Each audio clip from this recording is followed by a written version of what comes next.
And a local volunteer amateur radio operators gathered for a statewide simulated emergency test this weekend. That's right. Members of the Harrison County Amateur Radio Emergency Service worked with other radio operators in Mississippi to test their abilities in emergency situations.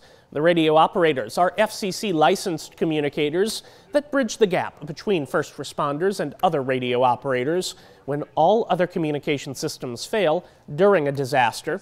The licensed operators are trained to relay the health and welfare of citizens over emergency frequencies and send radio-operated emails to affected communities.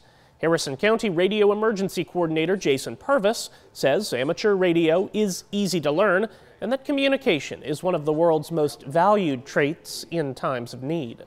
Everyone who experiences a disaster, and especially those people who lived through Katrina, the thing that we learned was important in life is people. It's not stuff. And the great thing about the amateur radio community is that you're making friends and making connections, and you're learning how to communicate with people. And if you don't have a way to communicate, then we can't bring together what makes us best.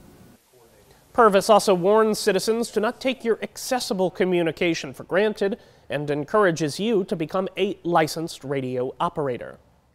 We turn our computer on, we use our cell phones, and what we're doing is taking for granted the fact that those things work.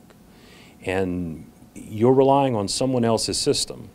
If you become a licensed amateur radio operator, then you get to control the system and you get to learn how these things work, and you can put together a communication system that means that when somebody else's system fails, you can still communicate.